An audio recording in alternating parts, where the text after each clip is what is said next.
Predictions. Joining me now is our business reporter Edward Boyd. And Ed, rising commodity prices and the falling unemployment rate are expected to boost that budget bottom line.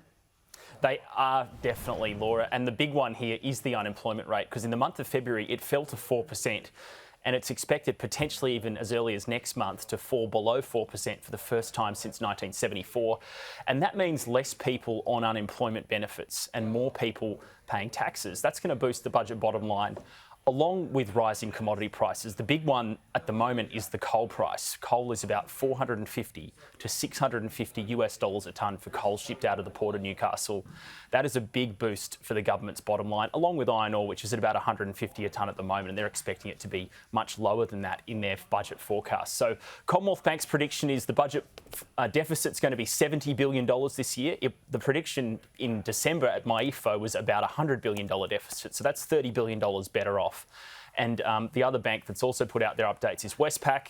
They think the deficit's going to be $78 billion, so $22 billion better off. And it's all due to the low unemployment rate and those high commodity prices. OK, well, keep a very close eye on that. We don't have to wait too long to see the actual figures. That will be next Tuesday night, of course. And another story, Ed, that you've been following closely. We know all about Crown Resorts and the scandal, the regulatory scandal there, but Star Entertainment is now facing allegations of money laundering as well.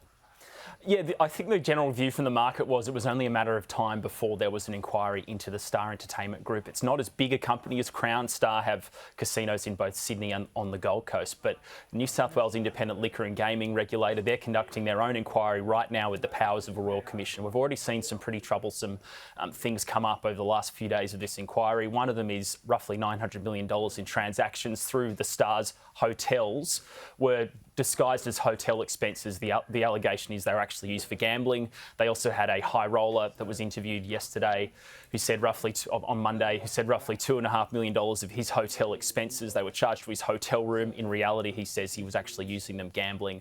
And then the KPMG gave Star Casino Group a report a while ago saying there was a possibility there could be money laundering conducted through your casinos, and apparently the chief executive dismissed that report. So the inquiry continues today, Laura. It's going to go on for the next couple of weeks, so we're watching closely. It's risk and compliance people that are appearing before the inquiry today. Wow, that's quite a big room charge. I don't think I've ever made one or will ever make one that big. You, Ed? No, I don't think so as well. Yeah. There's some quite expensive drinks, excuse me, if you're not gambling. Yes, that's a big hotel bill. Thanks, Ed. We'll speak to you soon. Let's take you live to New Zealand now.